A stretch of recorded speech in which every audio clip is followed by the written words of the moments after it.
Olá pessoal, como vai? Tudo bem? Hoje nós vamos tratar sobre o conteúdo da quarta semana do PET Volume 3, voltado para os alunos do terceiro ano do ensino médio. E o tema da nossa aula é Immanuel Kant e a ética do dever. Se vocês observarem bem aqui, o nome de Kant, ele nasceu em 1724 e morreu em 1804. Aqui a imagem do túmulo do filósofo. Isso aqui para nos fazer pensar o seguinte: grandes pensadores, grandes pessoas, mesmo que mortas, os seus exemplos, os seus pensamentos, as suas ações ainda continuam presentes, acompanhando a história da humanidade. E assim não foi diferente com Kant. Vamos tentar compreender um pouco do porquê dessa introdução.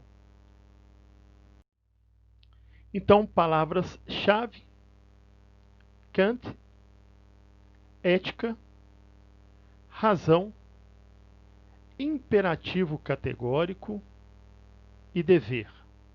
São as palavras que vão orientar o nosso percurso durante a explicação, a exposição deste conteúdo. Questões. Hoje eu elaborei um pouco diferente. Nós vamos tratar aqui a partir de uma situação-problema. Então vamos lá.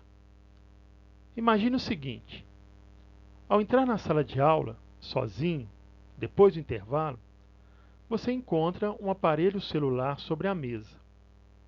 No primeiro momento, surge o desejo de roubar o bem alheio. Entretanto, você decide não roubá-lo. Agora vêm as questões. Primeira, qual o fundamento de sua decisão? Em outras palavras, por que você decidiu não roubar o bem alheio? E a segunda, é possível compreender a sua resposta à luz da ética do dever, à luz da ética kantiana? Vamos tentar responder essas duas questões no decorrer da nossa aula. Aqui é importante frisar ou ressaltar que duas perguntas básicas para compreender bem a ética kantiana ou a ética do dever. A primeira, o que devo fazer e como devo agir. Aqui eu dou um destaque para o verbo dever. Então, nosso ponto de partida, essa seguinte citação: quando a razão legisla no interesse prático, ela legisla sobre seres racionais e livres, sobre sua existência inteligível, independente de toda condição sensível. É, pois, o ser racional que se atribui a si mesmo uma lei pela razão. Uma citação do nosso filósofo, do pensador Kant. O que nós podemos começar a compreender aqui com essa citação?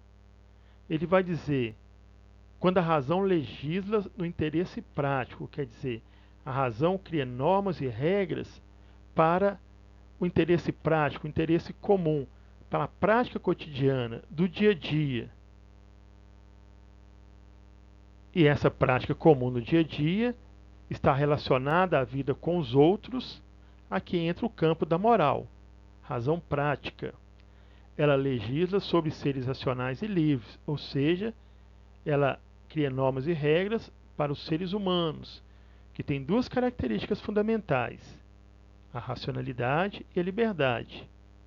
Sobre sua existência inteligível, independente de toda condição sensível. O ser humano é um ser existente, um ser inteligente, e essa razão ela vai criar normas e regras independente da sua sensibilidade, da sua percepção de mundo, através dos sentidos, através de suas inclinações, independente dos seus desejos, de suas paixões. Aqui nós percebemos o seguinte: Kant fala que a razão vai criar normas e regras para conduzir as ações dos seres humanos, no campo da moral, independente das inclinações. E é, pois, o ser racional que se atribui a si mesmo a lei pela razão. Quer dizer, o próprio ser humano ele vai atribuir a ele uma lei criada pela própria razão. Vamos continuando para tentar compreender melhor essa citação. Então, aqui um pequeno esquema sobre a ética do dever em Kant. Primeiro, o contexto. Kant é um pensador do século XVIII, um século caracterizado como o século da moral, e um pensador do contexto do iluminismo, né? O que foi o iluminismo?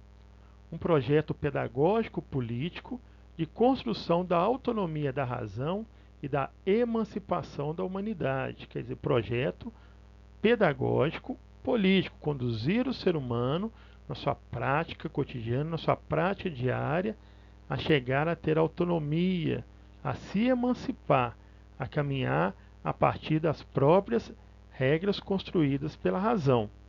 Vamos lá. Qual que é o pressuposto de Kant? Segundo Kant, as ações humanas são orientadas por intenções, não por finalidades, como afirmava Aristóteles. Aqui a gente relembra o pensador grego Aristóteles, que dizia que quando o ser humano age, ele age tendo em vista uma finalidade última nas suas ações, um bem supremo. Esse bem supremo é a felicidade. Kant vai dizer que as ações não são orientadas por finalidades, mas por intenções. Então Kant vai destacar a noção de dever como intenção fundamental das ações humanas. Aí vão vir aquelas duas perguntas básicas que está lá na situação problema. O que devo fazer e como devo agir. Dois conceitos centrais para falar sobre a ética kantiana. Primeiro, a razão teórica ou especulativa. Melhor, né, para falarmos sobre Kant, o pensamento de Kant. Razão teórica ou especulativa. Essa aqui não vai entrar na nossa discussão nesse momento. E a razão prática, porque é ela que legisla sobre a vontade, impondo-lhe normas que conduzem à ação moral. Então, a razão prática que nos interessa aqui. Então, é na razão prática que o ser humano vai encontrar a possibilidade da liberdade. Isso por quê? Somos seres livres porque somos seres de vontade. E se a vontade, segundo Kant, resulta do exercício da razão, nós somos livres porque somos seres racionais. Vamos acompanhar aqui esse raciocínio, então, a partir daqui da razão prática. A vontade é condição para a liberdade. A vontade é produto do exercício da razão. Logo, a racionalidade é condição para a liberdade. O que isso nos faz concluir? Se a racionalidade é condição para a liberdade, aqui nós temos uma ética racionalista. A ética de Kant é uma ética racionalista, por quê? Fundamentada na racionalidade humana. Então, o sujeito livre é aquele que, a partir do uso da razão, legisla sobre a própria vontade, ação moral. Isso já nos faz pensar que é a partir do uso da razão que o ser humano vai criar regras para conduzir a sua vontade, para agir moralmente. Kant já fala o seguinte, olha, então a ação moral não pode ser por inclinação. Tá? Ela não pode ser por inclinação.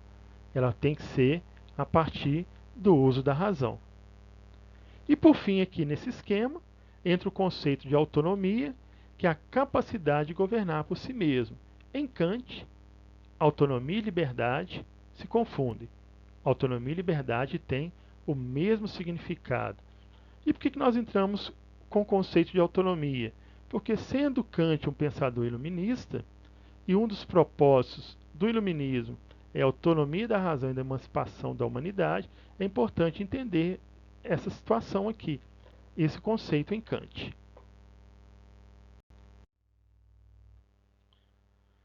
Então aqui não tem como falar da ética de Kant se não falarmos sobre o imperativo categórico kantiano, princípio ético universal, cujo objetivo é o bem comum. Imperativo categórico, a lei moral deve ser uma regra universal.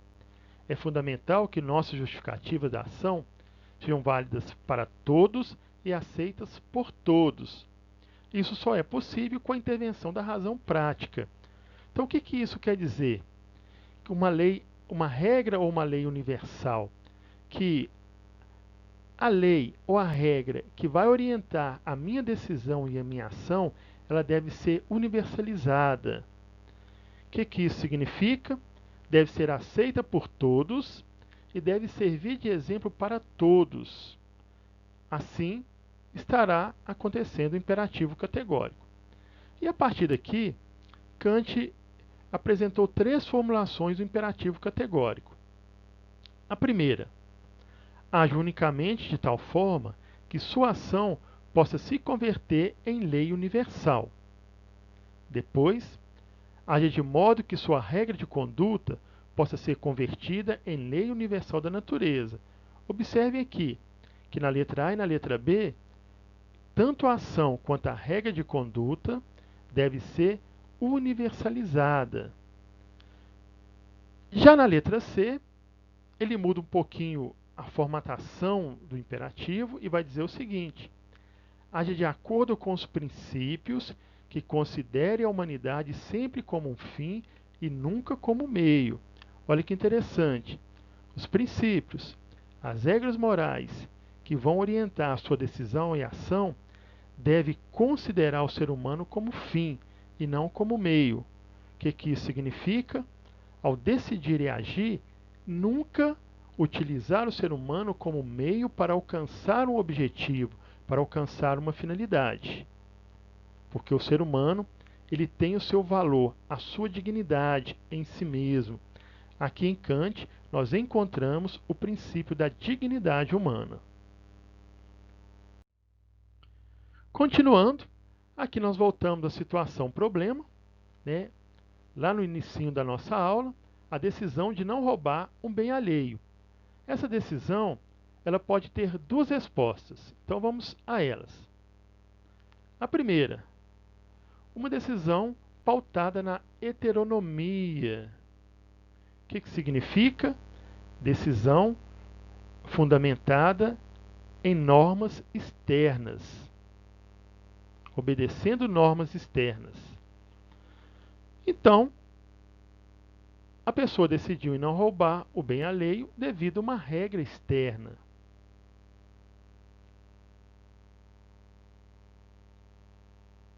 Nesse caso, a ação foi determinada por leis ou regras externas, possivelmente por medo de punição. Olha, eu não roubei aquele celular que eu vi sobre a mesa, porque se eu roubá-lo, eu vou ser punido.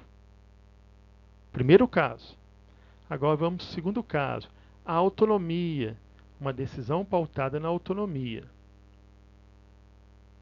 Não roubar o bem alheio de acordo com o imperativo categórico. Opa! Lembra lá de um dos ideais do iluminismo? Quer dizer, levar o ser humano à emancipação, à autonomia.